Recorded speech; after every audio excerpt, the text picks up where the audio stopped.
चलिए बेटा स्टार्ट करते हैं। अब हम स्टार्ट करें। देखो, कॉस्ट एंड मैनेजमेंट अकाउंटिंग।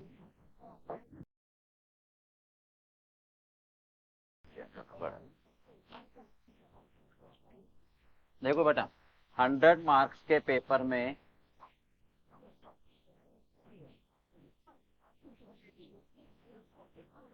सबसे पहले मैं आपको सिलेबस डिफाइन करता हूँ, फिर आगे चलते हैं, ठीक है।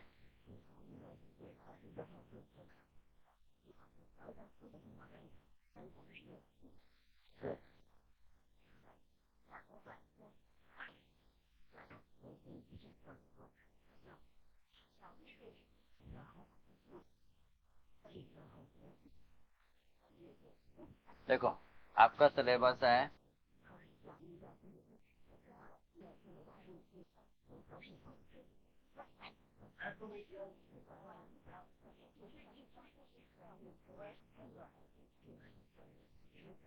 Material, labour, overhead, ABC costing, process,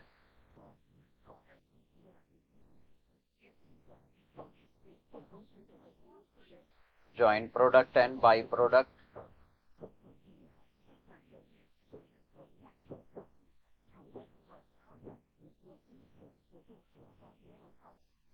service costing,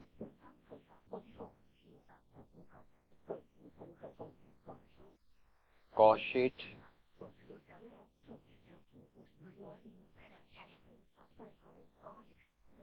cost accounting system,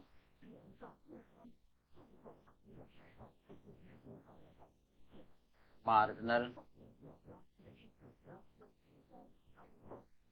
budgetary और स्टैंडर्ड कॉस्ट।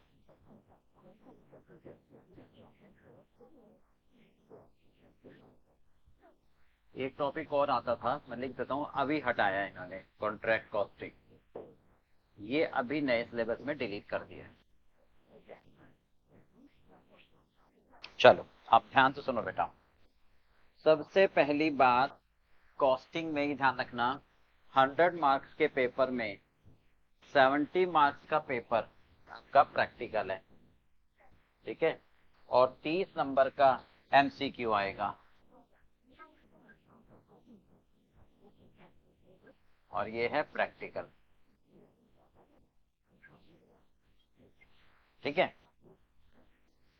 एमसीक्यू का मतलब ट्रू एंड फॉल्स या 4 क्वेश्चन टाइप।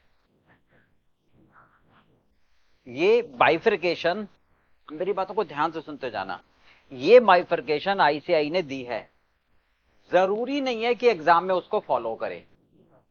कभी ये 80 का और ये 20 का, ये 90 का, ये 10 का, ये 60 का, ये 40 का भी दे देगा। उनका कोई दीन ईमान धर्म नहीं है, ठीक है। बस आपको समझना है, प्रैक्टिकल आएगा, एमसीक्यू आएगा, बात, ठीक है। 100 मार्क्स के पेपर में 90+ आपको लाने हैं, टारगेट है, और बहुत आसान है। मतलब मैं तो आपको, मतलब ये मिनिमम टारगेट है, 100 आउट ऑफ 100 आपको लेकर आने हैं और आपको मैं दिलाऊंगा, ठीक है। आज एक स्टाम्प पेपर पे लिख लो कि सर ने बोला था 100 में से 100 लाने हैं, तो आएंगे। दूसरी बात, 3 घंटे के पेपर में ये मेरी गारंटी है कि आप 2 घंटे में अपना पेपर खत्म कर दोगे, ठीक है। बशर्ते आपको मेरी बातें फॉलो करनी पड़ेंगी। जितना मैं क्लास में कराऊं उतना घर जाके रिवाइज कर लो। जो असाइनमेंट मैं आपको दूंगा वो सारे क्वेश्चन आपको अच्छी तरह करने, उसके बाहर पेपर नहीं आने का, मेरे में सब कुछ कवर है असाइनमेंट में, ठीक है। कॉस्टिंग पढ़ाते हुए मुझे 35 साल हो गए।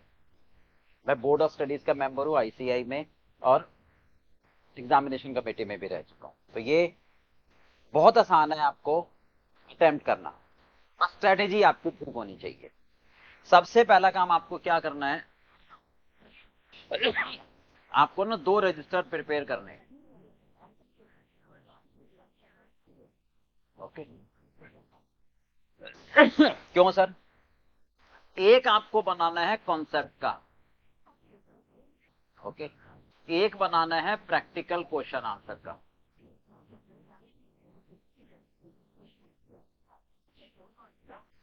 कॉन्सेप्ट का आपको अलग बनाना है, समझ गए? क्यों सर हम क्यों अलग बनाए? देखो, अगर आप एक ही रजिस्टर में सारे कॉन्सेप्ट भी करोगे, क्वेश्चन आंसर भी करोगे, तो क्या होता है एग्जाम के टाइम पर ना, मतलब हमारी एक थॉट होता है कि सर सारा मेरी आंख के आगे से निकल जाए एक दिन पहले, तब तो मेरा एग्जाम अच्छा जाएगा, तब तो मेरी तैयारी पूरी है। तो सर ये तो 4-5 रजिस्टर भर जाएंगे, तो सारे पूरे 4-5 रजिस्टर एक दिन में कैसे निकालोगे? आंख के आगे से निकल ही नहीं पाएंगे। तो अगर हर टॉपिक का, ये जो टॉपिक है इनके कॉन्सेप्ट आपके अलग होंगे, ठीक है, और ये अलग होंगे, तो कॉन्सेप्ट सबसे पहले तो रिवाइज हो ही जाएंगे, कोई दिक्कत नहीं है। दूसरी बात, जब प्रैक्टिकल क्वेश्चन आंसर आप फर्स्ट टाइम करोगे, ठीक है, तो सारे क्वेश्चन करने हैं, समझ के बाद जब सेकंड टाइम करोगे, है ना, तो इसमें क्या होगा, मार्क कर लोगे, सर ये वाला क्वेश्चन तो बहुत आसान है, इसको मैं बार बार नहीं करूंगा, इसमें मुझे फंसने की उम्मीद लग रही है। तो हर टॉपिक में ना आप मार्किंग करते जाओगे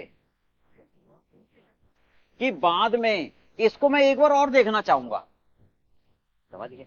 तो क्या होगा, लास्ट मोमेंट के लिए आपके पास मसाला तैयार हो गया, कॉन्सेप्ट तो है ही और सिलेक्टेड क्वेश्चन, है ना, तो आपकी बेस्ट रिवीजन हो जाएगी, क्योंकि आपने इनपुट बहुत अच्छा डाला है। जब इनपुट अच्छा होगा तो प्रोडक्ट तो अच्छा होना ही है, क्योंकि कहने से थोड़ा ना 100 में से 90 या 100 में से 100 आ जाएंगे, ठीक है। ये पहला स्टेप है हमारा, राइट। और दूसरा दूसरा कॉन्सेप्चुअली आपको अच्छी तरह समझना है, मैं आपको बिल्कुल क्रिस्टल क्लियर करके दूंगा हर चीज, ठीक है, बिल्कुल एकदम, ताकि आपको अच्छी तरह हर चीज समझ में आ जाए, राइट। तो सबसे पहले आपको ये काम करना है, आप बेसिक शुरू करते हैं पहले, ठीक है। चलो ये उतार लिया, वो वाला नोट कर लो।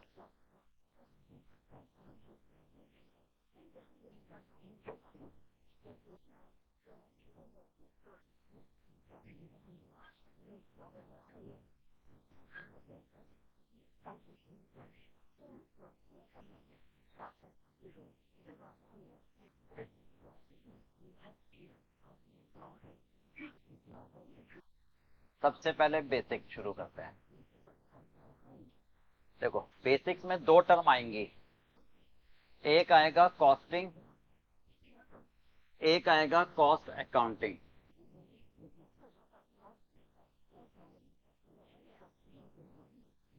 ठीक है। एक वर्ड आएगा कॉस्टिंग और एक वर्ड आएगा कॉस्ट अकाउंटिंग। ध्यान से सुनना जरा, इनको समझने से पहले आपको मैं एक एग्जांपल दे रहा हूं, कहानी सुनाता हूं छोटी सी बहुत, और उसको ध्यान से सुनना, ठीक है। जब पर्टिकुलर मैंने अपनी आईसीडब्ल्यू की डिग्री ली, ओके, उसके बाद सीए की डिग्री ली, तो प्रैक्टिस स्टार्ट करी, कुछ कंपनीज में काम किया, ठीक है। क्या काम किया? कॉस्टिंग का, कॉस्ट अकाउंटिंग रिकॉर्ड रूल रखे हो। मतलब कंपनी की प्रॉब्लम क्या थी कि सर हमारा ना प्रॉफिट नहीं आ रहा। क्यों नहीं आ रहा भाई? क्योंकि सेलिंग प्राइस तो बढ़ा नहीं सकते, परफेक्ट कंपटीशन है, महंगा कैसे बेच लोगे, कस्टमर आएगा ही नहीं। तो कॉस्ट को मैनेज करो आप। तो हमने कहा मैनेज कर लेंगे कॉस्ट को। तो हम उस कंपनी में गए, हम एक कंपनी में गए, ठीक है, जैसे मारुति कंपनी। हमने ये देखा सबसे पहले, मटेरियल आप कहां से मंगाते हो सर? सप्लायर की लिस्ट ली, ये देखा कि मटेरियल सर आप महंगा मंगा रहे हो और क्वालिटी भी उतनी अच्छी नहीं है जितनी अच्छी होनी चाहिए। तो दो बातें आई, महंगा मटेरियल ले रहे हो और सब स्टैंडर्ड का ले रहे हो। फिर देखा लेबर, आपने जो प्रोडक्ट बना रहे हो उस पर, उन मशीनों पर अननेसेसरी 4-4 फालतू लेबर लगे हुए हैं जिनकी कोई आवश्यकता नहीं है। तो कुछ तो लेबर हटवाए और कुछ काम ऑटोमेटिक मशीन लगवा के करवाया, तो वहां से लेबर हटे, ठीक है। कुछ हमने ये देखा कि रेंट अननेसेसरी ज्यादा जा रहा है, सर इनको एग्रीमेंट रिवाइज कर दो। तो इस तरह से हमने खर्चे क्या करें, कम करें। तो पूरी कॉस्ट का मतलब पूरा पर्पज जो हम पढ़ रहे हैं, कॉस्ट एंड मैनेजमेंट अकाउंटिंग, हमारा पर्पज है कॉस्ट को कम करना, राइट। तो अब इस प्रोसेस में हमने सबसे पहले क्या देखा, सबसे पहले क्या करा कि कॉस्ट कैलकुलेट करनी है, कॉस्ट कैलकुलेट करनी है। जिस तरीके से, जिस मेथड से, टेक्निक से, प्रोसेस से हमने कॉस्ट को निकाला प्रोडक्ट की, उसको बोलते हैं कॉस्टिंग। उसे क्या बोलते हैं हम, कॉस्टिंग। मतलब कैसे निकाला मैंने, पहले मटेरियल देखा, फिर लेबर एंड देन ओवरहेड, यानी एक प्रोसेस है। यानी क्या है, एक प्रोसेस। प्रोसेस समझते हो, सीए बनना है तो सीए बनने का प्रोसेस क्या है, पहले फाइनल, पहले फाउंडेशन, फिर इंटर एंड देन फाइनल, ये प्रोसेस है ना। ठीक है, आपको गुड़गांव जाना है मान लो ट्रेन से, तो पहले क्या जाओगे, स्टेशन पे जाओगे, टिकट लोगे, फिर ट्रेन का वेट करोगे, फिर वहां पर बैठोगे, है ना, पर अपने स्टेशन पर आने पर उतरोगे। तो ये क्या है, प्रोसेस है। तो जिस प्रोसेस से, जिस टेक्निक से हम कॉस्ट को कैलकुलेट करते हैं, that is called cost, right. अब क्या फायदा, मैंने कॉस्ट निकाल ली, नहीं तो मैं मैनेजमेंट को दिखाऊंगा ना, देखो देखो सर, आप ना सप्लायर से महंगा ले रहे थे, उसकी क्वालिटी भी अच्छी नहीं थी, आप लेबर को कम करना है। तो ये सब मैनेजमेंट को मैं क्या करूंगा, प्रेजेंट करूंगा। कैसे, अकाउंटिंग की फॉर्म, मतलब जैसे अकाउंटिंग करते थे आप, डेबिट क्रेडिट, वो नहीं, टेबुलर फॉर्म में। तो अकाउंट्स मतलब क्या है, ये कॉस्ट की अकाउंटिंग है। अकाउंटिंग किसकी है, कॉस्ट की। यानी मैनेजमेंट को प्रेजेंट करना टेबुलर फॉर्म में, ताकि वो डिसीजन ले सके, हाँ मटेरियल महंगा ले रहे हैं, हाँ लेबर फालतू में लग रहे हैं, राइट, तो जहां जहां कॉस्ट में कम कर पाऊं, राइट। तो ये क्या है, कॉस्ट, प्रोडक्ट की कॉस्ट को निकालने का तरीका, राइट। और ये क्या है, रिकॉर्ड करने का तरीका। तो शॉर्ट में अगर बात करें, ये क्या है, अरे द प्रोसेस, यानी technique to calculate the cost, cost को कैलकुलेट करने का तरीका है, हाउ टू कैलकुलेट, राइट। हर चीज का प्रोसेस होता है ना, हर चीज का क्या होता है, एक प्रोसेस। अच्छा, प्रोसेस को फॉलो करने में हमें कुछ नियम को ध्यान में रखना पड़ता है, नहीं भाई यहां से गुड़गांव जाना है तो प्रोसेस है ना, तो नियम तो फॉलो करोगे ना, कि स्टेयर्स आप कहां से चढ़ोगे, कहां से टिकट लोगे। प्रोसेस में, प्रोसेस को फॉलो करने के लिए आप नियमों का सहारा लेते हो, यानी by following the rules and regulation, right भाई। नियमों का सहारा लेके, प्रोसेस को फॉलो करके कॉस्ट निकालना, दैट इज कॉस्ट, राइट। और ये क्या है, टू प्रेजेंट, ठीक है, to management in tabular form, in tabular form, not in debit credit. Debit credit में नहीं भैया, टेबुलर फॉर्म में मैनेजमेंट को प्रेजेंट करना, ताकि वो डिसीजन ले सकें, ठीक है, सो दैट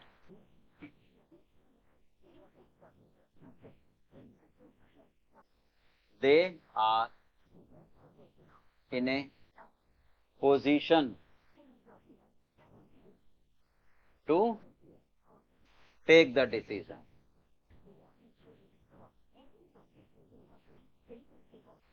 डिसीजन किसका, कि कहां कहां मुझे कॉस्ट कम करनी है, राइट।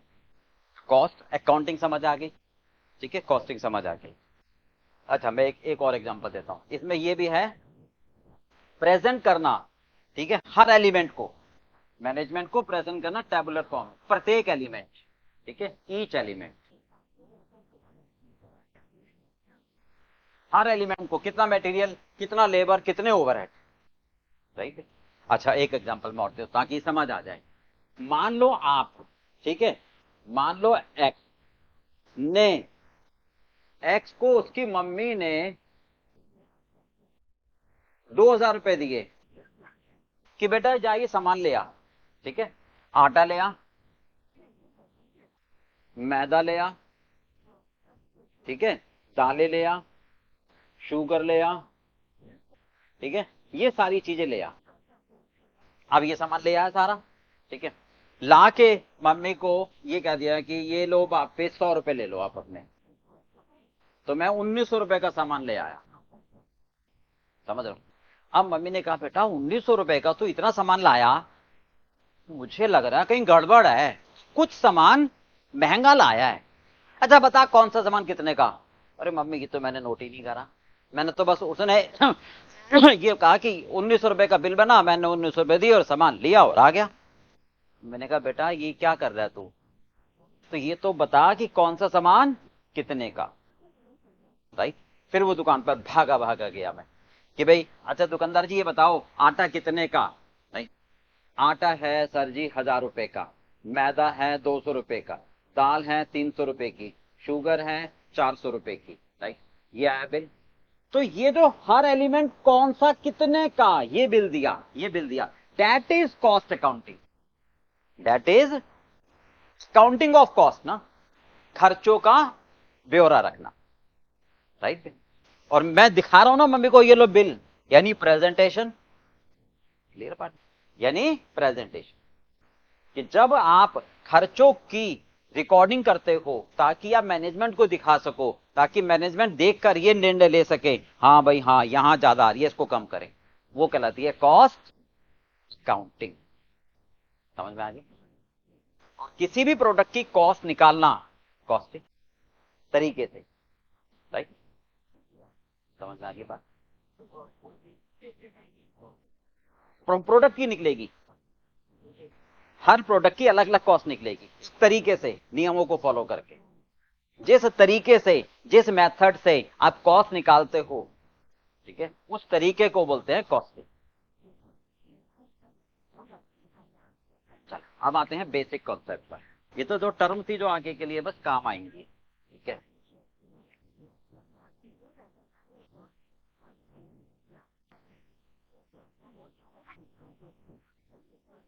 एक टर्म आएगा एक्सपेंस, एक आएगा एक्सपेंडिचर। ओके,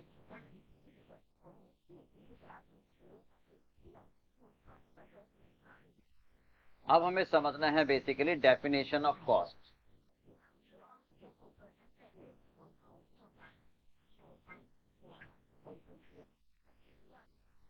बताओ क्या इन दोनों में डिफरेंस है।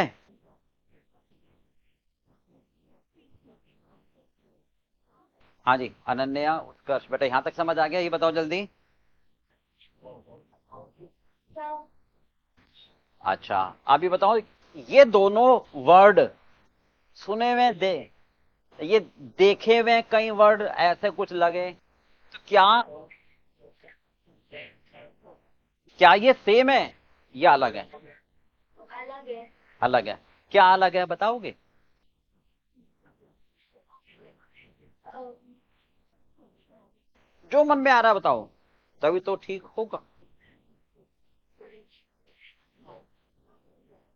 चलो मैं बताता हूँ, कोई नहीं। नहीं नहीं नहीं, चलो मैं बता रहा हूँ, कोई नहीं, ध्यान से सुनो। ये होता है खर्चा और ये होता है व्यय। ये तो है हिंदी में नाम, इससे मुझे कुछ समझ नहीं आएगा, पर लिखना जरूरी होता है बस। अब ध्यान से सुनो, जब आप बात करते हो ना एक्सपेंस की, तो इसका मतलब होता है रिवेन्यू नेचर। क्या, रिवेन्यू नेचर का खर्चा एक्सपेंस का नाम लिया जाता है। और जब आती है बात कैपिटल एक्सपेंडिचर, कैपिटल नेचर, तो बात आती है एक्सपेंडिचर। राइट, कैपिटल एक्सपेंडिचर वो होता है जिसका लाभ हम लंबे समय तक उठाते हैं, यानी एसेट्स मैं खरीद रहा हूं, कोई plant machinery building car scooty bike ये खरीद रहा हूं, तो वो कैपिटल एक्सपेंडिचर होता है। वहां एक्सपेंडिचर वर्ड इस्तेमाल होता है। जो डे टू डे लाइफ के खर्चे होते हैं जिसका लाभ विद इन द ईयर उठाते हैं, उसके लिए एक्सपेंस वर्ड का इस्तेमाल होता है।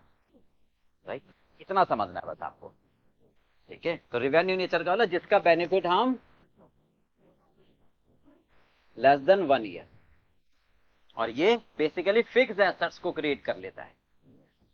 राइट, ठीक है, जैसे सैलरी पे कर रहे हैं, है ना, रेंट पे कर रहे हैं, वेजेस पे कर रहे हैं, प्रिंटिंग एंड स्टेशनरी पे कर रहे हैं, वो रेवेन्यू नेचर के खर्चे आते हैं, उनके लिए एक्सपेंस शब्द का इस्तेमाल होता है, right.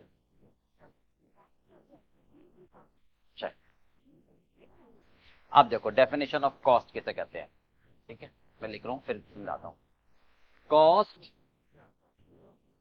Is an amount of expense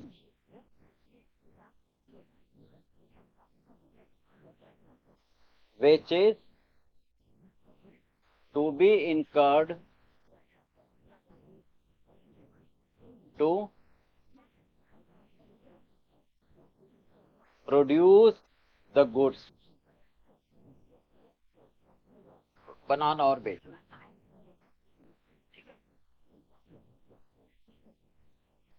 एक बार नोट करो, फिर समझाता हूं बहुत ध्यान से।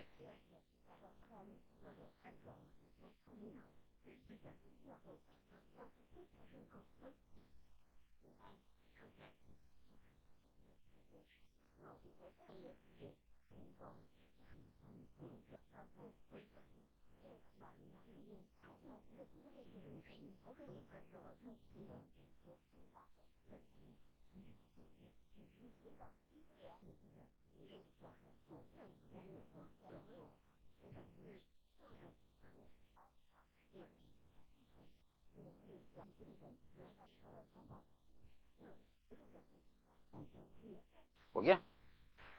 अब सुनो ध्यान से बहुत। कॉस्ट वो खर्चा है, क्या है? खर्चा है। कौन सा?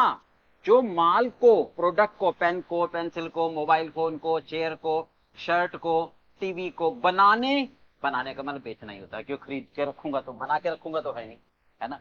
तो बनाने यानी बेचने के लिए किया जाता है भाई। सबसे पहली बात, यहां मैं आपसे पूछ रहा हूं, cost is an amount of expenditure. क्या ये लाइन ठीक है? गलत हो जाएगी। नहीं। ये एमसीक्यू का क्वेश्चन आएगा, समझ गए? आपको लगेगा कॉस्ट खर्चा जो, हाँ था ठीक है, राइट, समझ गए? एग्जामिनर काट देगा। आपको कहोगे सर ठीक तो है, मैंने तो यही पढ़ी स्टडी में। आपने ध्यान से नहीं पढ़ा, उसने एक्सपेंडिचर लिख दिया एक्सपेंस की जगह। एक्सपेंडिचर का मतलब एसेट्स हो गई, यानी लॉन्ग टर्म बेनिफिट हो गया। नहीं, कॉस्ट का मतलब होता है जो पेन को बनाने में मटेरियल लग रहा है, लेबर लग रहे हैं, ओवरहेड लग रहे हैं, समझ गए? तो अगर एक्सपेंडिचर वर्ड आप लिख दोगे या एग्जामिनर लिख देगा और एमसीक्यू में पूछेगा तो वो सेंटेंस फॉल्स कहलाएगा, तो ट्रू एंड फॉल्स में आएगा। और रीजन आपको देना पड़ेगा।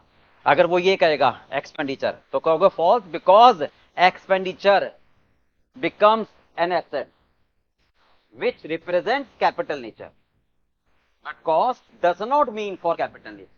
Cost means current revenue expense. क्या ये बात समझ में आ गई? चलो अब अपने मुद्दे पर आ जाते हैं।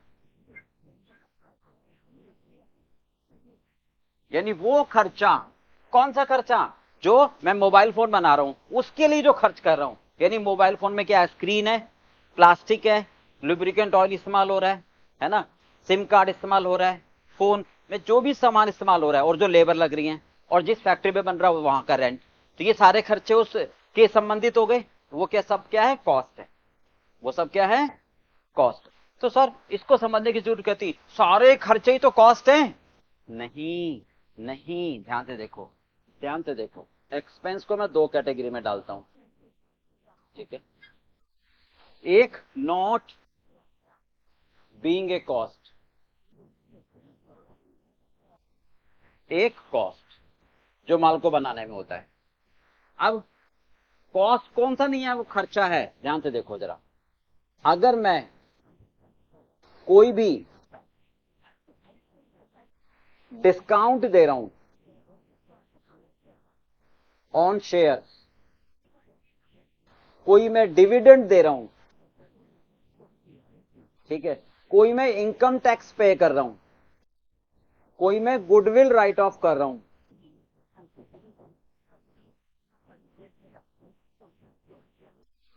कोई मैं एसेट्स बेच रहा हूं लॉस पर,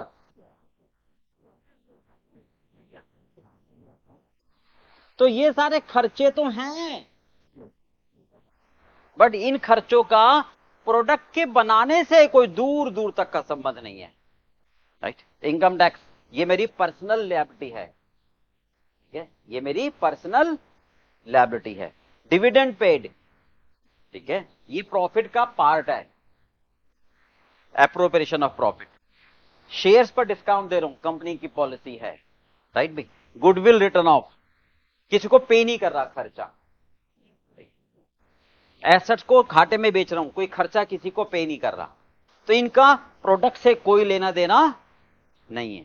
तो ये खर्चे तो हैं, but these are not considered as cost, these are expense, these are expense but not cost.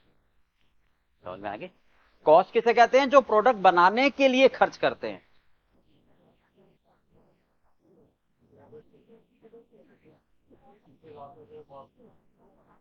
नहीं नहीं, वो तो लॉस होगा ना। इन्वेंट्री तो स्टॉक हो गया ना, प्रोडक्ट का पार्ट हो गया, प्रोडक्ट बन चुका, उसकी कॉस्ट आ गई वो तो। एसेट, एसेट का मतलब मशीन, बिल्डिंग, फर्नीचर, ये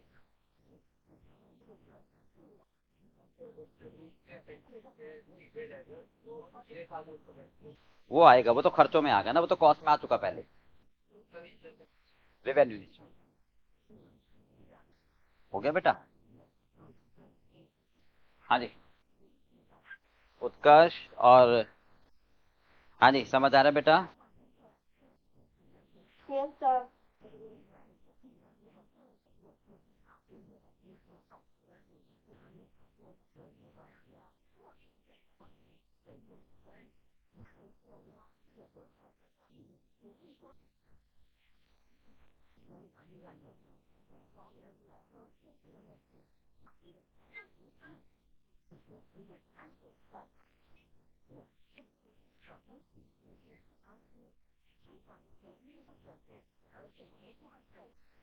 हाँ जी, चलिए आप देखो ध्यान से। जब कॉस्ट की बात करते हैं हम, तो कॉस्ट को दो पार्ट्स में डालते हैं। कॉस्ट किसे कहते हैं? जो खर्चा प्रोडक्ट को बनाने के लिए किया जाता है, ठीक है, वो कॉस्ट होती है। तो कॉस्ट हमारी दो टाइप की है बेसिकली, डायरेक्ट कॉस्ट और इनडायरेक्ट कॉस्ट।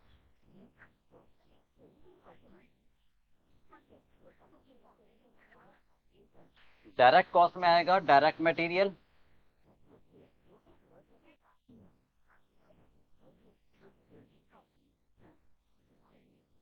डायरेक्ट लेबर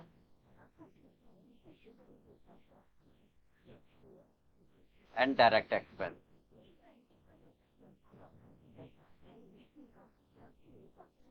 इसको हम प्राइम कॉस्ट भी कहते हैं। Direct cost here means prime cost, main.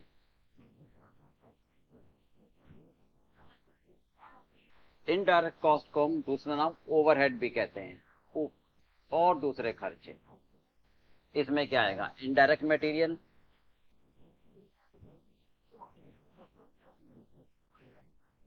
Indirect labour, indirect expense.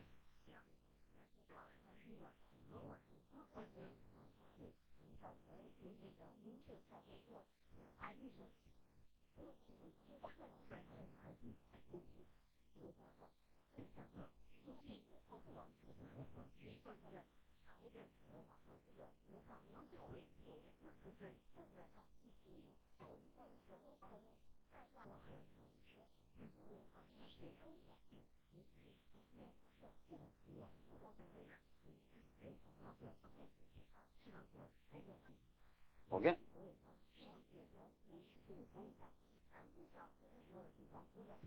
हो गया? नोट कर लिया? अब एक एक करके समझ, नोट कर लिया बेटा अनन्या? Yes sir. चलिए अब ध्यान से समझना। डायरेक्ट मटेरियल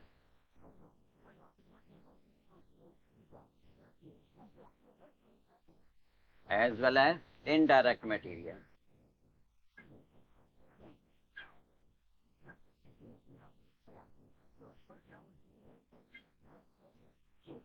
ठीक है,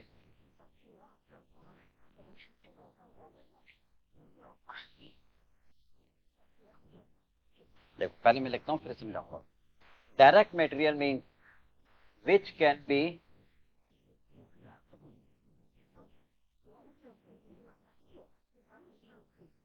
directly identified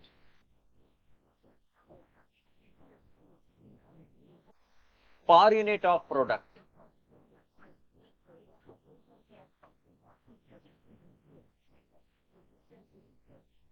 which can be directly traceable identified per unit of product. ठीक है, इंटीग्रल पार्ट हो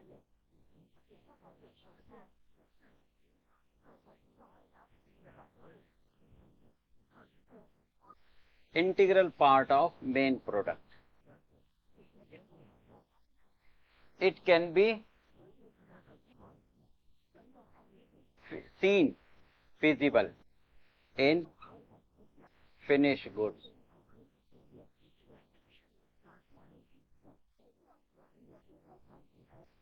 Significant value.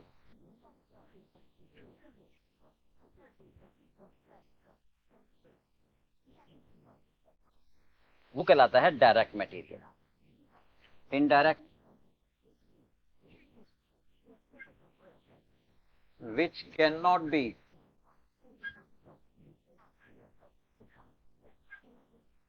directly identified with product. Directly identify नहीं कर सकते हैं, आइडेंटिफाई तो कर सकते हैं पर डायरेक्टली नहीं. कॉमनली यूज होता है.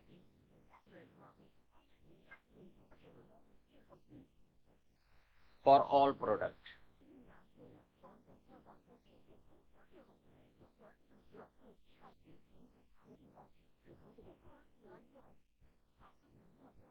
Insignificant value.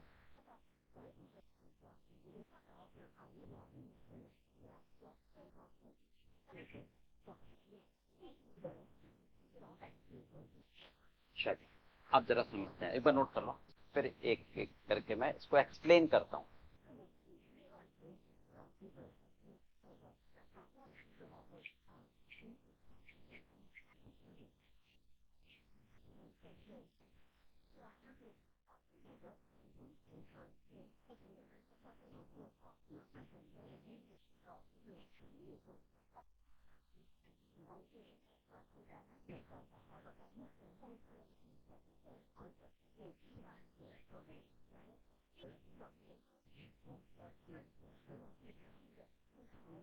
नोट कर लिया? अब ध्यान नोट कर लिया अनन्या?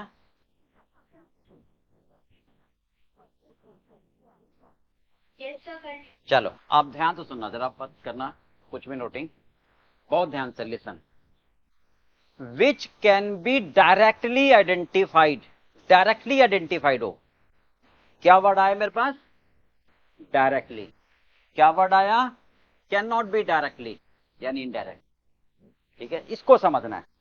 ध्यान से सुनो. मिस्टर ए, मुझे ये वर्ड समझना है, इसका अर्थ है क्या? Listen. Mister A prime minister को जानता है, पीएम को जानता है. कभी भी दिक्कत होती है डायरेक्ट घर पहुंच जाता है या फोन कर लेता है, और पीएम साहब इसकी बहुत इज्जत करते हैं. ठीक है, मिस्टर ए पीएम को नहीं जानता, बट ये एक ऐसे बंदे को जानता है जो पीएम को जानता है. समझ आ गई बात? अब तो जब ए पीएम को जानता है तो ये कौन सा रिलेशन हो गया, है ना? हाँ, बस मुझे वर्ड की सेंस समझनी है तो चीजें समझ आएंगी. अब पर भाई मैं तो नहीं जानता पीएम को, पर मैं एक बंदे को जानता हूं जो पीएम को जानता है, तो इसका मतलब रूट है.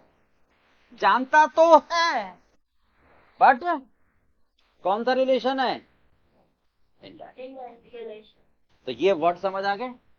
अब ध्यान से सुनो, मैं कहना चाह रहा हूं ए क्या है. अच्छा बिल्कुल, जो खर्चा किसी भी प्रोडक्ट से डायरेक्टली आइडेंटिफाइड हो. ठीक है, डायरेक्टली आइडेंटिफाइड हो. पर यूनिट, एक यूनिट पर कितना, एक यूनिट पर कितना फिनिश गुड्स में देखा जा सके और मेजर पार्ट हो और उसकी वैल्यू बहुत हो. ठीक है, ध्यान से सुनो. फॉर एग्जाम्पल मैं बात करूं, क्लोथ कप शर्ट बना रहा हूं मैं। अब ध्यान से सुना, क्या बना रहा हूं? शर्ट। एक शर्ट में कितना कपड़ा लगता है? सर 2 मीटर, है ना? तो 2 मीटर की कॉस्ट डायरेक्टली आइडेंटिफाइड होगी। ठीक है, तो क्लोथ क्या है मेरे लिए? डायरेक्ट मटेरियल है। क्लोथ क्या है मेरे लिए? Direct material. क्यों? एक शर्ट में कितना कपड़ा लगता है उसकी कॉस्ट मैं पर यूनिट डायरेक्टली आइडेंटिफाई कर लूंगा ना। मैं पर यूनिट डायरेक्टली आइडेंटिफाई कर लूंगा। ध्यान से सुनो। और शर्ट में कपड़ा क्या है? मेजर पार्ट है ना, इंटीग्रल। और देखा भी जा सकता है, हाँ ठीक है। और सिग्निफिकेंट वैल्यू है भाई, शर्ट में कपड़े की तो कॉस्ट होती है मेन, राइट। आगे, अच्छा, शर्ट में जो धागा लगा है, थ्रेड, है ना, जो बटन लगे हैं, ठीक है, राइट। अब सर ध्यान से सुनना, कॉमनली यूज है भाई कंपनी में थ्रेड, बटन, या जिस मशीन पर बन रहे हैं उस मशीन का लुब्रिकेंट ऑयल इकट्ठा आ जाता है ना। आप ध्यान दो सर, वो तो कॉमन यूज हो रहा है, और इनसिग्निफिकेंट वैल्यू बहुत कम वैल्यू का है, बहुत ही कम वैल्यू का, तो कंज्यूम हो जाता है। क्या हो जाता है? कंज्यूम। तो डायरेक्टली आइडेंटिफाई नहीं होता। डायरेक्टली आइडेंटिफाई भाई कैसे कह सकते हो कि एक शर्ट में कितना धागा लगा? आप कहोगे सर टोटल कंपनी में कितना धागा आया और कितनी शर्ट आई। सर कुछ बेस लेके बांटोगे, है ना।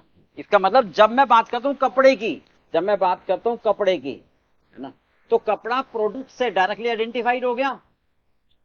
ये खर्चा है, ये प्रोडक्ट है। जब मैं बात करता हूं किसकी? लुब्रिकेंट ऑयल की। जब मैं बात करता हूं किसकी? बटन की, थ्रेड की, है ना। तो ये बेस लेके बांटोगे ना, ये मेरा बेस है। बेस लेकर प्रोडक्ट से आइडेंटिफाई करोगे ना कि सर लगभग लगभग कितना कंज्यूम हो रहा है, समझ गए। और इसकी कीमत बहुत कम होती है, इसकी कीमत बहुत कम होती है, उतनी थोड़ा होती है। और इंटीग्रल पार्ट थोड़ा होता है, कॉमन यूज होता है, राइट। चेयर बना रहा हूं, ध्यान से सुनते था ना, चेयर बना रहा हूं। चेयर बनाने में जो वुड है, ठीक है, वो डायरेक्ट मटेरियल है। और जो फेविकॉल है, फेविकॉल है, कीले हैं, नहीं, ये डायरेक्ट है। क्यों? सर एक चेयर में कितनी वुड? डायरेक्टली आइडेंटिफाइड, है ना। और इंटीग्रल पार्ट है, चेयर में तो वुड दिखाई भी देगी, और सिग्निफिकेंट वैल्यू में मेजर पार्ट है। और कीले, फेविकॉल, अब कितनी फेविकॉल लगी? सर कैसे बताऊं कितनी फेविकॉल लगी? लगी तो है, पर देखूंगा एक महीने में फैक्ट्री में कितना लीटर फेविकॉल आया था, है ना, और कितना माल बना, तो बेस लेकर बांटूंगा, तो डायरेक्टली आइडेंटिफाई नहीं हूं। समझ में आ गई? ठीक है। और दूसरा, ये थोड़ा सा भी ज्यादा लगा, ये थोड़ा सा भी गलती से ज्यादा लग गया, तो प्रोडक्ट की कॉस्ट बढ़ जाएगी। ये थोड़ा सा भी ज्यादा लगा, फेविकॉल कितने का है, थोड़ा सा ज्यादा लग जाएगा, कौन सी आफत आ जाएगी। 2 कीले फालतू ठुक गई तो क्या फर्क पड़ेगा, समझ गए। तो ये थोड़ा सा भी ज्यादा लग गया, कोई फर्क नहीं पड़ेगा, राइट भाई। अब यहां एक पॉइंट और, if if extra use, right, then no matter, ठीक है। बट यहां पर भी, यहां पर क्या कहेंगे हम? If extra use, right, then cost will go high. समझ गए? तो जिसके जरा से एक्स्ट्रा लगने पर कॉस्ट जंप मारती है, यानी वो भाई मेन है, वो भाई मुख्य है, वो इंटीग्रल है, वो वो प्राइम है, वो डायरेक्ट मटेरियल है। समझ गए? अच्छा रुको, अभी सब्जी बना रहे हैं, बनाइए सब्जी कभी देखिए, घर में देखी होगी ना, है ना, आलू की सब्जी, गोभी की सब्जी। ध्यान से सुनो, तो जो रॉ डिश है, कच्ची सब्जी, कच्ची गोभी लाए, वो हमारे लिए क्या है? डायरेक्ट मटेरियल है। मैंने पहुंच नहीं, डायरेक्ट मटेरियल, क्योंकि डायरेक्ट कॉस्ट में 3 चीजें आएंगी, मेन लेबर भी आएगा, खर्चे भी आएंगे, केवल मटेरियल है, माल है। अच्छा, हाँ, मसाले, मसाले क्या हैं? इनडायरेक्ट है, क्योंकि मसाले तो गोभी में भी इस्तेमाल होंगे, आलू की सब्जी में भी होंगे, पनीर की सब्जी में भी होंगे, डोसे में भी होंगे, समझ गए? तो मसाले तो सब में क्या होंगे? कॉमन, है ना? थोड़ा सा मसाला ज्यादा पड़ जाए, ज्यादा स्पाइसी बनाइए कम स्पाइसी, मेरी कॉस्ट कोई फर्क? बट अगर भाई साहब कच्ची सब्जी ज्यादा डल जाएगी तो सब्जी ज्यादा हो जाएगी? नहीं। पनीर की सब्जी बना रहे हैं, थोड़ा सा पनीर फालतू, तो भाई तो कॉस्ट बढ़ जाएगी मेरी, समझ गए नहीं? थोड़ा नमक ज्यादा बढ़ गया तो मेरी कॉस्ट नहीं बढ़ेगी, तो नमक, समझ में आ रहा है? ठीक है। मोबाइल फोन बना रहे हैं, सेंस समझ आ रही है या नहीं, पहले तो ये बताओ। ठीक है, मोबाइल फोन बना रहे हैं, अब जैसे ये मोबाइल फोन है मान लो मेरे पास, ठीक है, तो उसमें स्क्रीन की कॉस्ट, प्लास्टिक की कॉस्ट डायरेक्ट है, मेजर है ना? स्क्रीन बनाने की कॉस्ट, प्लास्टिक की कॉस्ट, ये डायरेक्ट है। सिम कार्ड की कॉस्ट, ठीक है ना? बट वो फोन जिस मशीन पर बन रहा है, उस मशीन का लुब्रिकेंट ऑयल, है ना, ये कॉमन है, समझ के बाद, ये मेरे लिए क्या है? इनडायरेक्ट, समझ में आ गई बात? कार इंडस्ट्री, ऑटोमोबाइल, ठीक है, ऑटोमोबाइल में जैसे कार बना रहा हूं तो इंजन डायरेक्ट है, आयरन बॉडी डायरेक्ट है, ठीक है। जिस टूल्स वगैरह में इस्तेमाल कर रहा हूं वो कॉमन इस्तेमाल हो रहे हैं, इनडायरेक्ट है। इनडायरेक्ट है। Clear part? तो ये डायरेक्ट मटेरियल और ये इनडायरेक्ट मटेरियल और ये इंडस्ट्री, बिल्कुल क्लियर है? फटाफट नोट कर, ये वाला पॉइंट रह गया था, समझाना था, इसलिए नोट कर लो।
आवाज आ रही है बार बार बहुत तेज, और उसको बोल इसमें पानी में, हाँ, नींबू डाल।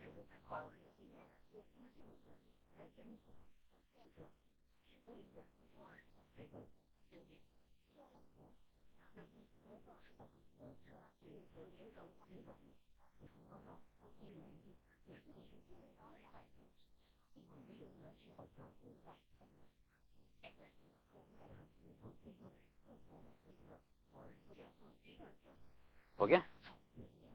चलो अब आते हैं डायरेक्ट लेबर।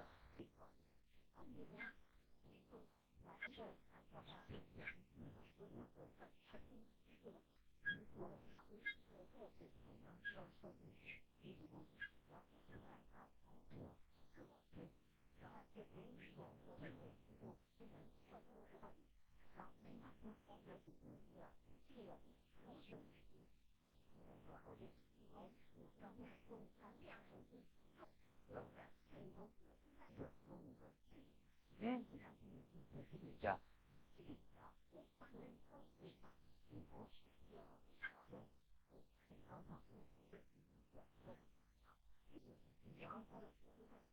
ध्यान दो, डायरेक्ट लेबर किसे कहते हो आप? वर्ड क्या आ गया?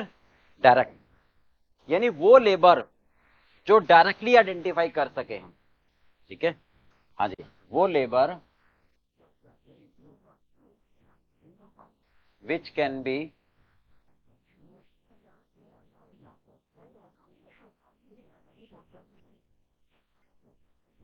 directly identified per unit of product.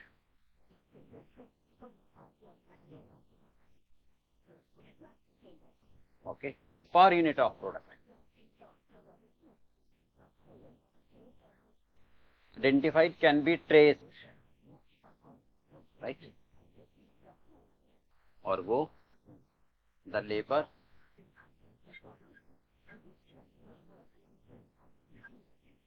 which cannot be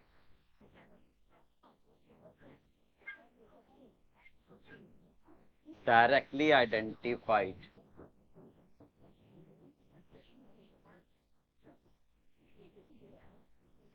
traced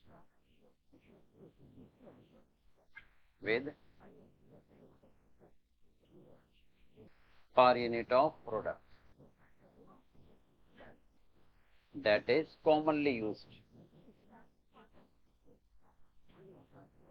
that is commonly used, common for all products, common for all products.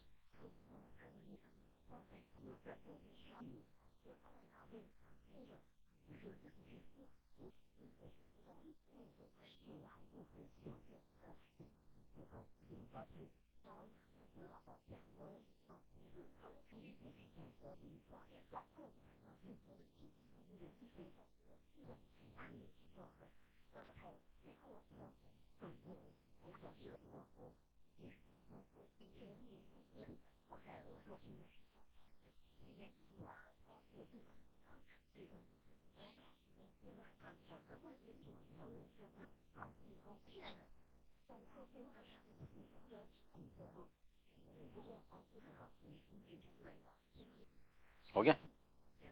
Now listen, ध्यान से सुनना। वो लेबर जो एक यूनिट से डायरेक्टली आइडेंटिफाई कर सके, है ना, जैसे मैं बता रहा हूं, ये मेरा वर्क स्टेशन है, मशीन है, यहां पर ये रामलाल टेलर मास्टर, ठीक है, इस मशीन पर कपड़ा सिल रहे हैं, ठीक है, शर्ट बना रहे हैं। क्या बना रहे हैं? ये शर्ट। ये श्यामलाल, ठीक है, इस मशीन पर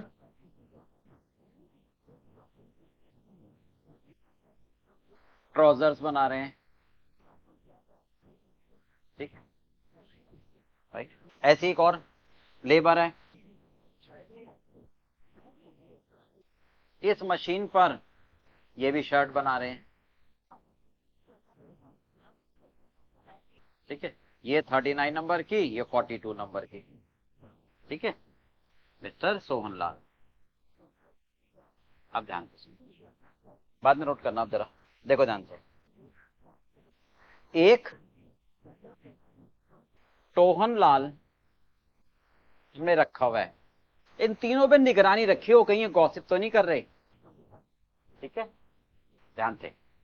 जो रामलाल को पैसे दे रहा हूं एक दिन में, शाम को आजा भाई रामलाल, कितनी शर्ट बनाई?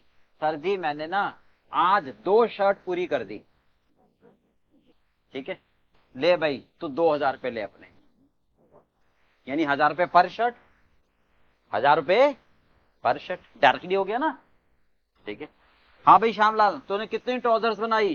सर मैंने तो 3 ट्राउजर्स बना दी आज, ठीक है, ले भाई तेरे 3000 रुपये, यानी 1000 रुपये पर ट्राउजर। ऐसे इसके भाई, इसने तो 4 बना दी शर्ट, ठीक है, इसके 4000 रुपये। तो ये जो पैसे मैं टेलर मास्टर को दे रहा हूं एक शर्ट बनाने के, एक ट्राउजर बनाने के, that is direct labour, that is. परंतु इन तीनों के सर पर एक डंडे के हिसाब से रखा हुआ है टोहनलाल, क्या कर रहा है? तीनों को निगाह कर रहा है, आपस में गॉसिप तो नहीं कर रहे, कहीं ये फोन पे घर पे बात तो नहीं कर रहे, समझ रहे, काम कर रहे हैं ना, ये तो समय नष्ट हो रहा है, टाइम से डिलीवरी नहीं देंगे, है ना, तो ये इनको चेक कर रहा है, समझ गए। कंपनी वाले इसको 5,000 रुपए दे रहे हैं, इसको 3,000 रुपए देने हैं सपोज, राइट, या 5,000 रुपए दे रहे हैं, चलो जो भी अमाउंट दे रहे हैं, तो वो 5,000, ठीक है, वो 5,000 जरा बताना, 2 इसने शर्ट बनाई, 3 इसने बनाई, 4 इसने बनाई, 9 शर्ट, 9 हो गई, क्या 9 के लिए दे रहे हैं हम इसको 5,000? बताओ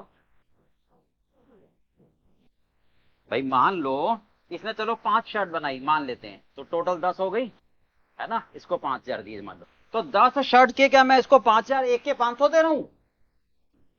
तो एक के 500 आ तो गए। अरे भाई बात ठीक है, परंतु अगले दिन इसने काम तेजी से करा, इसने 3 शर्ट बनाई, है ना, इसने 4 बनाई, समझ रहे हो, इसने 7, इसने 8 बनाई, तो 15 शर्ट के भी इसके तो 5,000 ही होंगे, 15 शर्ट के इसके भी तो 1 यूनिट पर आप चेंज हो गया, तो पर यूनिट आइडेंटिफाई थोड़ा हुआ, यानी ये कॉमन दे रहा हूं ना मैं, यानी ये मैं क्या दे रहा हूं, तीनों के कॉमन, तो ये इसकी सैलरी वेजेस क्या है, इनडायरेक्ट, समझ आ गई, यानी जो खर्चा पर यूनिट आइडेंटिफाई ना हो सके और कॉमनली यूज हो रहा हो, है ना, तो सर ये मत कहना पर यूनिट आइडेंटिफाई हो तो रहा है सर, 10 शर्ट के 5,000, एक के 500, अरे भाई इसके तो 5,000 ही रहेंगे एक दिन की, नहीं? अगर ये अगले दिन ज्यादा शर्ट बनाते हैं तो इनको ज्यादा मिलेंगे ना, नहीं? इसको तो पर डे उतने ही मिलेंगे, अगर मान लो अगले दिन 20 शर्ट बन गई तो 20 के 5,000, पहले दिन 5,000 10 शर्ट के, अगले दिन 5,000 रुपए, उन्होंने 20 शर्ट बनाई, तो एक दिन तो 500 रुपए हो गए, एक दिन 250, तो पर यूनिट तो चेंज हो गया, तो पर यूनिट आइडेंटिफाई कहां हुए, ये कॉमन है, राइट, सर ये भी तो ऐसे ही हो रहा है, नहीं, पर ये एक शर्ट के तो फिक्स दिए हैं, ज्यादा शर्ट हो गए तो ज्यादा, और फिर शर्ट पर आइडेंटिफाइड हो रहे हैं, समझ में आ गई बात, ये उतने ही रहेंगे, 5,000 ही रहेंगे, इसलिए ये कॉमन है, ये इनडायरेक्ट है, और ये डायरेक्ट, तान्या समझ आ गया बेटा, Yes, sir. तो अब हम लिख लेते हैं यहां पर, फॉर एग्जाम्पल लिखो, cost to tailor master, cost to tailor master, carpenter, carpenter भी समझते ना, तो एक चेयर बना रहे, ठीक है, एक सोफा सेट बना रहे, ठीक है, machine operator, machine operator called direct labour, called direct labour, right, but however, अच्छा एक चीज और, लैंग्वेज पर ध्यान देना, एग्जामिनर हर चेक करता चीजें, कभी भी लिखोगे ना हाउएवर, कॉमा आएगा उसके बाद, ठीक है, बगैर कॉमे के हाउएवर गलत हो जाएगा, हाँ जी, however, cost to supervisor, foreman, supervisor called indirect, right,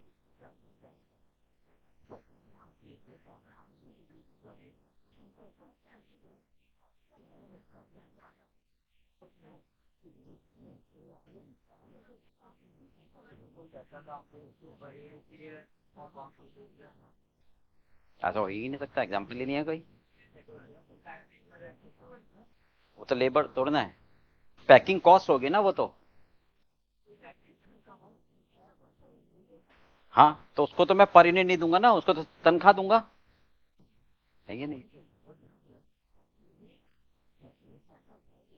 पर अगर किसी लेबर को 1 यूनिट पैक करने के पैसे दे रहे हो तो वो डायरेक्ट है, क्योंकि पर यूनिट आइडेंटिफाइड हो गया भाई वो, ठीक है, मतलब जो भी लेबर, जरूरी नहीं है बनाने में, पैक करने में भी, पर यूनिट दे रहे हो दैट इज डायरेक्ट, मतलब पर यूनिट आइडेंटिफाइड है ना, हो गया, अच्छा, अब आगे दे लेबर में शामिल होता है, ध्यान रखना, ठीक है। कभी हम ओवर टाइम काम कराते हैं 6 बजे के बाद, वो भी लेबर में शामिल होता है, ठीक है। तो labour includes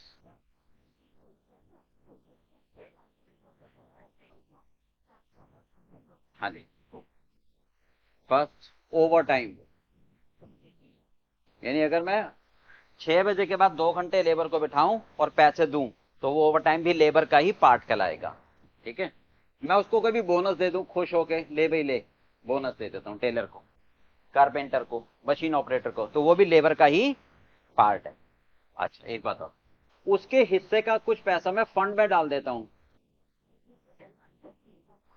contribution to provident fund,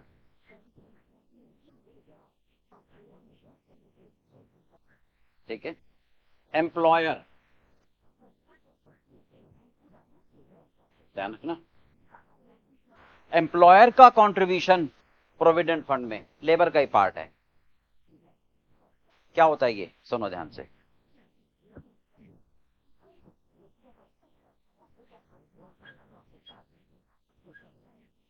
हमने कारपेंटर को महीने में जो शर्ट बनाई 25,000 रुपए दिए, हमने कारपेंटर को कितने पैसे दिए, 25,000 रुपए, ठीक है। कारपेंटर को 25,000 रुपए दिए महीने में, क्योंकि ने चेयर बनाई। हमें पता है कि यार ये जो है ना घर पे ले जाकर खर्च कर देगा, और मेरे पास ये परमानेंट कारपेंटर है, ठीक है। 10 साल के बाद, 15 साल के बाद इसके बच्चे बड़े हो जाएंगे, उनकी शादी होगी, समझ रहे बात को, और खर्चे होंगे। फिर ये मेरे ऊपर आ जाएगा, सर मेरे को आपके पास काम करते हुए इतना टाइम हो गया, 5 लाख रुपए दे दो, समझ रहे हो। तो मैं क्या करूंगा, मैं कहूंगा भाई तू अभी 25,000 मत ले, तू अभी ना 23,000 रुपए ले ले मेरे से, और 2,000 रुपए तेरे नाम के मैं डब्बे में डाल रहा हूं, जब रिटायरमेंट होगी तेरी तब ये डब्बा घर ले जाइयो, और अपने बच्चों की शादी कर लियो, मकान बना लियो। तो ये क्या कहलाता है, 2,000 रुपए एम्प्लॉयर कॉन्ट्रीब्यूशन टू प्रोविडेंट। तो ये वेजेस का ही पार्ट होता है। तो ये 25,000 रुपए काउंट करूंगा, मैं तो 25 दे रहा हूं ना, 23 तुझे दे रहा हूं, तो तेरे हिस्से के डब्बे में डाल रहा हूं, समझ में आ गई। अच्छा, कई बार ध्यान से सुनो जो मैं कहना चाह रहा हूं। कई बार क्या होता है, ये कारपेंटर रामलाल ये सोचता है, यार मेरा मालिक मेरे बारे में कितना सोच रहा है, मुझे भी सोचना चाहिए, है ना। तो मेरे डब्बे में वो कितने डाल रहे हैं, 2,000। अच्छा सर जी, मैं ना 23,000 रुपए मैं घर नहीं ले जाता, मैं 23 में से 3,000 डब्बे में डाल देता हूं, तो मैं घर कितने ले जाता हूं, 20,000, समझ गए। ध्यान से सुनना, तो ये 3,000 का मुझे कुछ नहीं करना भाई, मैं तुझे 23,000 दे रहा हूं और तेरे 2,000 डब्बे में डाल रहा हूं, तो तू 23 में से 23 डब्बे में डाल, 3,000 डब्बे में डाल, 4,000 डाल, तू घर कितने भी ले जा, मुझे इससे मतलब नहीं। क्योंकि एम्प्लॉय का कंट्रीब्यूशन तो विद इन द सैलरी होता है, एम्प्लॉय का कंट्रीब्यूशन तो विद इन द सैलरी होता है, और एम्प्लॉयर का इन एडिशन टू सैलरी, इसलिए वो जुड़ेगा। तो हमेशा ध्यान रखना, always add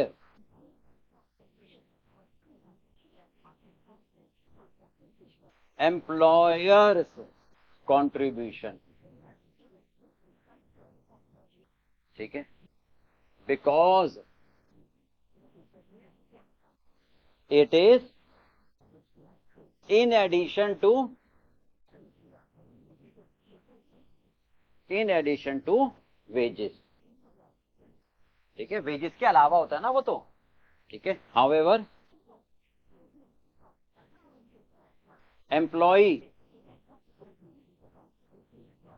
contribution is within the salary, within the wages, वो तो वेजेस में से होता है, नो नीड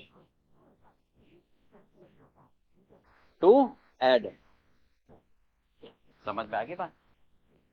तो ये ध्यान रखना, अगर क्वेश्चन में एम्प्लॉयर का कंट्रीब्यूशन है तो लेबर में जुड़ेगा, एम्प्लॉय का है तो कुछ भी करने की आवश्यकता नहीं है, क्लियर है पार्ट। तब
गया, नोट कर लिया? अनन्या बेटा समझ आ गया इतना? चलो बिल्कुल, रब कर दो, हटा दो। ये हो गया direct material, direct labour, as well as indirect material, indirect labour. अब आता है डायरेक्ट एक्सपेंस।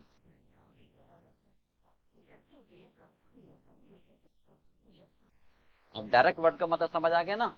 जो खर्चा प्रोडक्ट से सीधा जा रहा है, यानी मैं पीएम को जानता हूं तो डायरेक्ट खर्चे का सीधा प्रोडक्ट से लिंक है। एक शर्ट में कितना कपड़ा, डायरेक्टली है ना? कारपेंटर के पैसे भाई साहब सीधा चेयर में जाएंगे, क्योंकि वो चेयर के लिए दिए जा रहे हैं, बीच में कोई रुकावट है ही नहीं। ठीक है, हाँ जी, सेम डायरेक्ट एक्सपेंस में which can be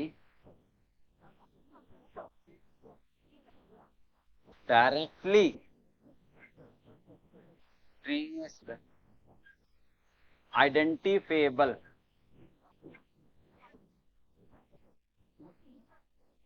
with product, जो प्रोडक्ट से डायरेक्टली आइडेंटिफेबल है। ठीक है, यानी per unit, with per unit of product कह लो,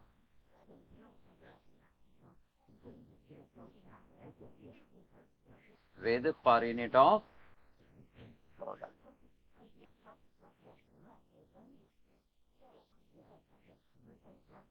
ओके, देखो ध्यान से, सबसे पहले वर्ड आता है रॉयल्टी। अब एक एक समझते जाना है ना।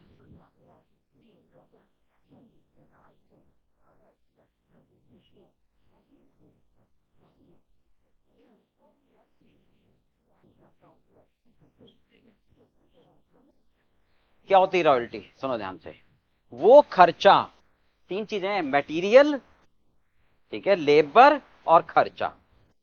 ठीक है भाई, कपड़ा मटेरियल है ना? टेलर मास्टर को पैसे दे रहा हूं, लेबर। ठीक है, अब बात आ रही है खर्चे की। चेयर बना रहा हूं, लकड़ी मटेरियल है ना? कीले, फेविकॉल इनडायरेक्ट मटेरियल है वो। ठीक है, जो कारपेंटर को पैसे दे रहा हूं वो लेबर है। ठीक है, अब ध्यान से सुनो, मैंने ये रॉयल्टी को समझा रहा हूं मैं। एक चेयर बनाई, ठीक है, बहुत बढ़िया क्वालिटी की चेयर चेयर बनाई, उसकी कीमत रखी 2000 रुपए। ठीक है, सुबह से लेकर शाम तक देखा, एक भी कस्टमर नहीं आया। अगले दिन एक भी नहीं आया। पड़ोस की दुकान सामने देखा, भाई साहब वहां तो लाइन लग रही है। 3 दिन हो गए, 4 दिन हो गए, 5 दिन हो गए। अब मैं एक दिन गया 7वें दिन सामने वाली शॉप पर, देखकर दंग रह गया। यार उसका मालिक तो मेरी चेयर पर ही बैठा है, यानी मेरी चेयर की क्वालिटी तो अच्छी है ना, पर उसकी चेयर धड़ाधड़ बिक रही है। तो मैंने कहा बाबूजी आपकी चेयर तो फटाफट फटाफट बिक रही है, पर मेरी ये हिम्मत तो नहीं हुई कहने की कि आप तो मेरी चेयर पे बैठे हो। देख तो मैंने लिया। तो मैंने कहा क्या कारण है?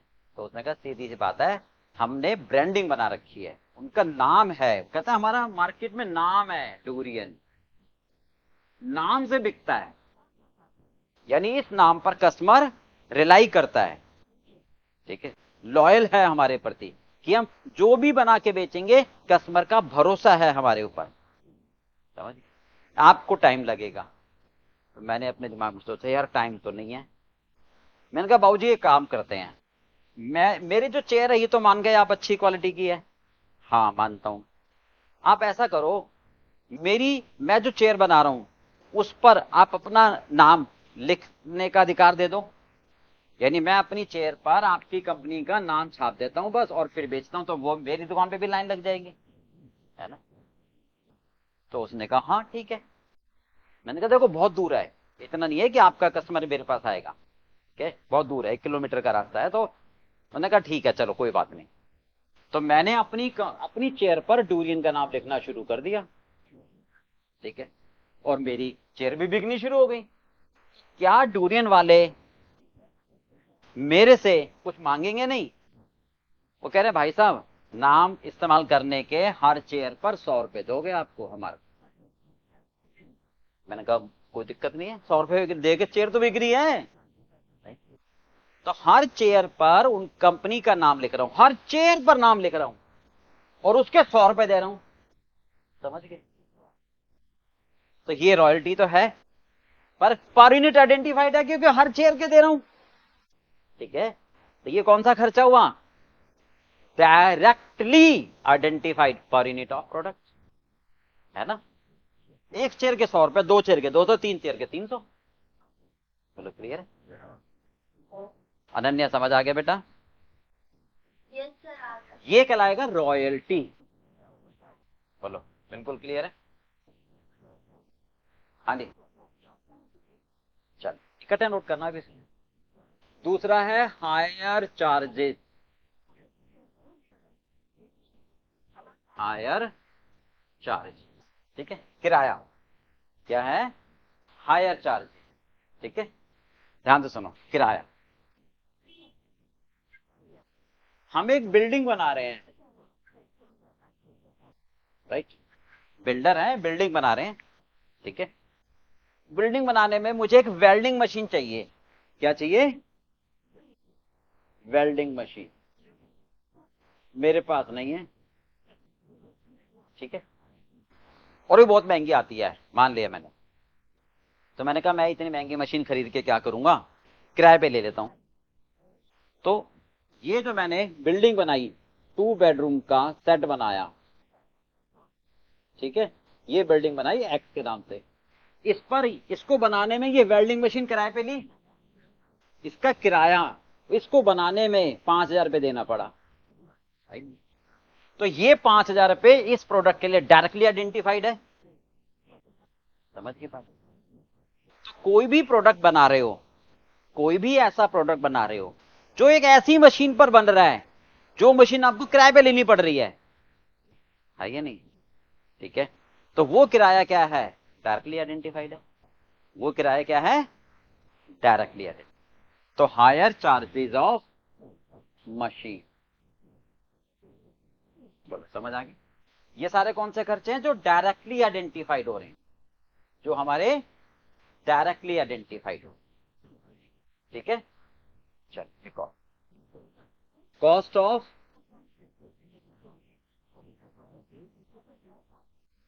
मोल्ड। ठीक है, खांचा जिसे कहते हैं। ठीक है, मैं नक्शा, ध्यान से समझ रहे, हमने एक बिल्डिंग बनानी है, हमने क्या करना है, एक बिल्डिंग बनानी। अब उस बिल्डिंग को बनाने के लिए ये 100 गज की जगह है, क्या है ये 100 गज की जगह है, 100 स्क्वायर यार्ड। इसके लिए मुझे कि कहां पर रूम हो, कहां पर वेंटिलेशन हो, कहां पर किचन हो, कहां पर वॉशरूम हो, कहां पर लॉबी हो, तो नक्शा बनाना पड़ेगा। तो मैंने आर्किटेक्ट को 5,000 रुपए दिए नक्शे के, राइट। ये 5,000 रुपए क्या मैं किसी और बिल्डिंग के लिए भी इस्तेमाल कर सकता हूं? अरे पर्टिकुलर होता है। तो ये कौन सा खर्चा हो गया? डायरेक्टली आइडेंटिफाइड है ना एक के लिए, स्पेसिफाइड है। डायरेक्ट खर्चा हमेशा क्या होता है? एक्सक्लूसिव होता है। डायरेक्ट खर्चा हमेशा क्या होता है? एक्सक्लूसिव उसी के लिए होता है, राइट। मोल्ड, खांचा, जैसे मैं बात करूं, मुझे बॉटल बनानी है, ठीक है। तो बॉटल बनाने के लिए डाई खरीदते हैं, एक डाई होती है वो खरीदी जाती है, ठीक है, या किराए पे ली जाती है। तो जब बॉटल बनाते हैं प्लास्टिक के, तो गर्म प्लास्टिक उस मोल्ड में डाल देते हैं, और जब सूख जाती है तो वो बाहर आ जाती है। तो उस मोल्डिंग वो 1 या 2 में चल पाती है, तो उस मोल्डिंग का खर्चा डायरेक्टली बॉटल के लिए हो गया। तो ये कौन से खर्चे हो रहे हैं हमारे? डायरेक्ट। तो आगे बात, आगे, any job work for an order, ठीक है, स्पेशल। अब ध्यान दो, एक ऑर्डर आया, लिसन, पहले समझ लो फिर बाद में नोट कर लेना। एक ऑर्डर आया, अ, मान लो चेयर बनाने का ऑर्डर आया, ठीक है। अब वो चेयर पर कस्टमर ने कहा कि सर इसमें ना मुझे थोड़े से डायमंड लगवाने हैं, वो चेयर पर मुझे डायमंड लगवाने हैं, ठीक है। तो मैंने कहा डायमंड तो हम नहीं लगाते हैं, तो हम बाहर से लगवा के दे देंगे, है ना। तो जो मैं बाहर से लगवा के दे रहा हूं वो जॉब वर्क हो गया, तो वो तो उसी चेयर के लिए हो गया ना। तो वो कौन सा खर्चा है? डायरेक्ट। कौन सा खर्चा है? डायरेक्ट खर्चा। क्लियर पार्ट पे? एक minute, cost of software, cost of soft, मान लो आपने कोई लैपटॉप खरीदा, ठीक है, उसमें अलग से सॉफ्टवेयर डलवा रहे हो, है ना, तो वो सॉफ्टवेयर तो उसी लैपटॉप के लिए है। क्लियर बात? तो ये कौन से खर्चे हो गए हमारे? डायरेक्ट। ये कौन से खर्चे हो गए? Direct. Cost of utilities like power, ठीक है, डीजल, ऐसा। मतलब मान लो मैं शर्ट बना रहा हूं और इस मशीन पर बना रहा हूं, तो इस मशीन का जो पावर होगा वो इस शर्ट के लिए डायरेक्टली आइडेंटिफाइड। नोट करो। हम्म,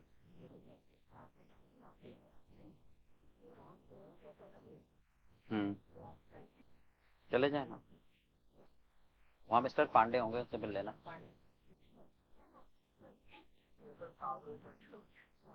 पावर, हम्म, पावर हमारी पर यूनिट आइडेंटिफाइड कैसे होगी? ये सिंपल है, क्योंकि ये शर्ट इसी मशीन पर बन रही है, ये शर्ट इसी मशीन पर बन रही है, ठीक है। ध्यान रखना, एक तो पावर अलग होती है और ये जो बिजली का मीटर होता है ये अलग होता है, इलेक्ट्रिसिटी कॉमन होती है, ठीक है। इस मशीन का मीटर बेसिकली अलग होगा पावर का। तो हम देखेंगे एक दिन में कितनी शर्ट बना रहा है, 2 शर्ट, तो 2 शर्ट में पावर का मीटर कितना बिजली का बिल, कितना इलेक्ट्रिसिटी कंज्यूम करता है, कितनी पावर कंज्यूम करता है, तो वो पर यूनिट डायरेक्टली आइडेंटिफाइड। ऐसे पावर और इलेक्ट्रिसिटी में फर्क है। ये जो लाइट पंखा बत्ती चलते हैं ये इलेक्ट्रिसिटी, ये कॉमन है, ये इनडायरेक्ट में जाएगा, ठीक है। पावर का मीटर अलग होता है और वो हर मशीन के लिए हम सेपरेट लेते हैं।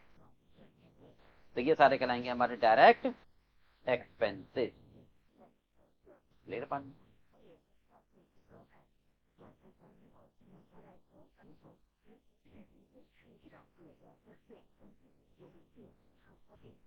ओके, एक और है, fees paid as technical assistant, technical know how कहते हो। मतलब कोई प्रोडक्ट बनाया, कोई हमने क्या बनाया, प्रोडक्ट, मुझे नहीं पता वो कैसे बनना है, तो उसकी मैंने टेक्निकल जानकारी ली। तो जो टेक्निकल जानकारी लेने के लिए पैसे देते हो वो डायरेक्टली प्रोडक्ट के लिए है, राइट। तो ये सारे खर्चे मेरे कौन से हो गए, डायरेक्ट। बोलो समझ में आ गया, मैं रिवाइज कर रहा हूं। रॉयल्टी, ठीक है, डायरेक्टली है। हायर चार्जेस, ठीक है, कोई भी जॉब वर्क पेमेंट कर रहे हो, कोई भी मॉडलिंग का खर्चा, नक्शे का खर्चा, कोई भी सॉफ्टवेयर का खर्चा, राइट भी, कोई भी टेक्निकल का खर्चा, राइट भी। कौन कौन से, royalty, higher charges, power fuel, ठीक है, technical know how, software, job work, ये सारे खर्चे क्या कहलाते हैं, डायरेक्ट। समझ में आ गया। नहीं नहीं नहीं, पेमेंट है ना, हाँ खर्चा है ना, मैं मतलब वो एक सम्मानजनक व्यक्ति होता है, ठीक है। टेक्निकली जो पेमेंट की जाती है वो खर्चा ही कहलाएगा ना। लेबर तो क्या होता है कि लेवल थोड़ा नीचे आ जाता है। हाँ, जैसे टेलर हो गया, कारपेंटर हो गया, दर्जी हो गया, है ना, इनकी तनख्वाह, इनकी पेमेंट को बोलते हैं लेबर। समझ गए बात। हाँ जी, क्लियर हो गया, डायरेक्ट टैक्स में समझ में आ गए कौन कौन से, एक ब्रेक कर रहा था बता। रॉयल्टी, हायर चार्जेस, मोल्डिंग या mapping, job work, technical know how, power fuel, software. Clear, ये सारे खर्चे हमारे कहलाते हैं डायरेक्ट। यहां तक समझ में आ गई सारी चीजें। अब इसके बाद आता है कॉस्ट शीट, ठीक है। अभी यहां तक आप रिवाइज करके लाना पहले, ठीक है। नेक्स्ट क्लास में कॉस्ट शीट करेंगे मेन। आप यहां तक बहुत है इतना आज के लिए, ठीक है। नेक्स्ट क्लास में पूरे 2 घंटे की क्लास हुआ करेगी।